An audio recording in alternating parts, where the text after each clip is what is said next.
everyone, welcome back to my channel. It's me again, Jet.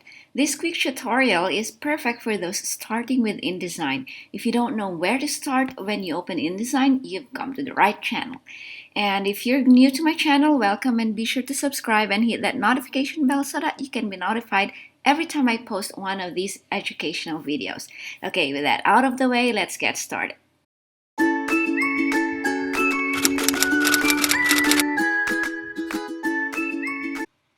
So let's create a brand new document. After launching InDesign, you'll see the Start screen. Click Create New to open the New Document dialog box, or press Command-N for Mac or Control-N for Windows. Now select a category at the top such as Print, Web, or Mobile.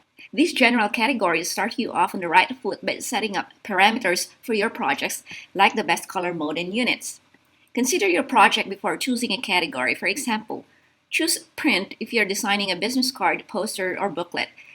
Choose Web if you're creating a mock-up of a web page or a PDF that will be read on screen. Once you select a category, you'll find many presets for commonly used document types. A preset is a handy starting point that creates a blank document using predefined dimensions and settings. For example, after selecting Print, you can click the letter preset to quickly start your design at that size. Now let's specify the options.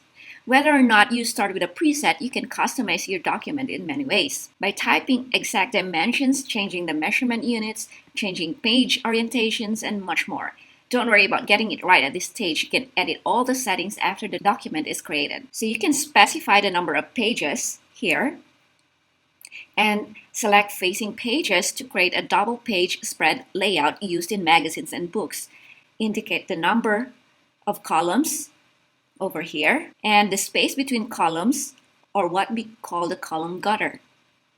You can also set the margins, bleed, and slug. So open margins, you may need to scroll down if you don't see it. Use any unit of measurement to set the margins. For example, you can type 0.5 inches or 0.5 in or 15 mm, even if your document uses picas or some other units.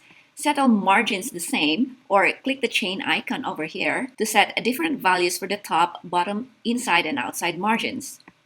You can also enter print bleed values in bleed and slug if you know them. Generally, you get these values from your print provider at the end of the project. And here's a tip. Select preview to view the page settings before you commit. You can always check this one and see it changes over here in the background. If you like that settings, then go ahead and use it. If you click on legal, it will change, or tabloid, it will change everything in the background. When you're done, just click Create to open the document with these settings. Great job on setting up your first document. To change any document settings, just go to File, Document Setup. To change options like the document's color mode, page size and orientation, number of pages, or add print bleed values from your print provider.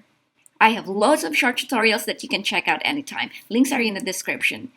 And I hope you find this video helpful, and be sure to subscribe, like, comment, and share this on social media. Thank you for watching, and I'll see you again on the next tutorial. Have fun creating awesome projects in InDesign. Keep watching and keep learning. Bye!